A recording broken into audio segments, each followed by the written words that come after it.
नमस्कार मित्रांनो, मी इरफान पटेल. तुम्ही बघत आहात Ishan truth files. Ishan truth फाइल्सच्या ईशान लीगल हेल्पमध्ये आपले हार्दिक स्वागत आहे. पाठीमागच्या व्हिडिओमध्ये जे मित्रांनो आपण 376च्या केसमध्ये जर खोटा 376चा तुमच्यावर गुन्हा दाखल झाला असेल तर त्याच्यामध्ये तुम्हाला कसं जामीन मिळेल, कशी तुमची निर्दोष मुक्तता होईल या विषयावर आपण चर्चा केली होती आणि पूर्ण माहिती तुम्हाला दिली होती. पण मित्रांनो, आजचा जो भाग 2 आहे, जो आपला भाग 2 आहे, तो आहे 376च्या प्रकरणात निर्दोष मुक्तता झाल्यानंतर आरोपीचे कायदेशीर अधिकार. संपूर्ण माहिती तुम्हाला ह्या व्हिडिओमध्ये भेटणार आहे मित्रांनो, तर व्हिडिओ स्किप करू नका. व्यवस्थितपणे पूर्ण व्हिडिओ बघा. तुम्हाला सर्व माहिती ह्याच व्हिडिओमध्ये आम्ही देऊ. आज आपण एका अत्यंत महत्त्वाच्या आणि संवेदनशील विषयावर चर्चा करणार आहोत. जर एखाद्या व्यक्तीवर 376 सारख्या गंभीर गुन्हा दाखल झाला आहे आणि न्यायालयाने त्याला निर्दोष मुक्त केले, तर त्यानंतर त्या व्यक्तीचे कायदेशीर अधिकार काय असतात? फिर्यादी, साक्षीदार आणि चुकीचा तपास करणाऱ्या अधिकाऱ्यावर कोणती कायदेशीर कारवाई तुम्हाला करता येऊ शकते? आज आपण ही सर्व माहिती संपूर्ण प्रक्रिया सोप्या भाषेमध्ये समजून घेणार आहोत मित्रांनो. स्टेप बाय स्टेप करून तुम्हाला सर्व माहिती देण्यात येईल. सर्वप्रथम एक गोष्ट स्पष्ट करून घेऊया. न्यायालयाने आरोपीला निर्दोष मुक्त केले म्हणजे फिर्यादीने खोटी तक्रार केली आपोआपच सिद्ध होत नाही.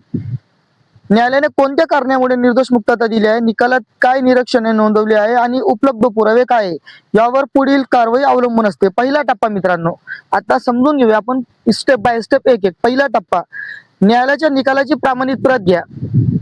निर्दोष मुक्तता झाल्यानंतर सर्वात आधी न्यायालयाच्या निर्णयाची सर्टिफाईड कॉपी घ्या.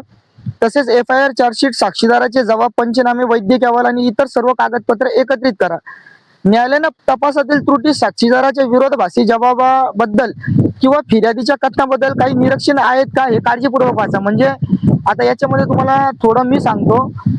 याच्यामध्ये काय असतं, महिलेने स्टेटमेंट काय दिलं होतं, जसं की महिलेने एखाद्या वेळेस स्टेटमेंट असा दिला होता का ह्या ठिकाणी ह्या दिवशी इथं घेऊन माझ्यावर समोरच्या व्यक्तीने बलात्कार केला असेल किंवा केलेला आहे. आज तुम्हाला कोर्टाने निर्दोष मुक्तता केलेली, पण कोणत्या बेसवर केलेली आहे? तिचं स्टेटमेंट चुकीचं आहे का? स्टेटमेंट विरोधाभासी आहे का? साक्षीदाराने जे साक्ष दिली ती खरी आहे का, ती खोटी आहे का? सर्व. आणि 376च्या रेअर केसमध्ये साक्षीदार हे फिर्यादीचे घरचेच असतात आणि घरचेच असल्यामुळे जी फिर्यादी रटते तेच कॉपी पेस्ट बयान असतात.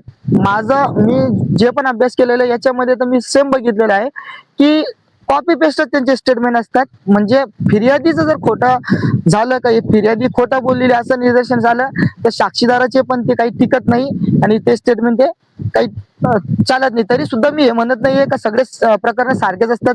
काही काही ठिकाणी वेगळ्या वेगळ्या प्रकरणामध्ये वेगळे वेगळे पण साक्षी असू शकते, वेगळे वेगळे पण विटनेस असू शकतात. तर मी हे बोलत नाहीये, पण रेअर केसचं तुम्हाला बोलतोय. दुसरा टप्पा, खोटी साक्ष दिली असल्यास जर न्यायालयीन कार्यवाही दरम्यान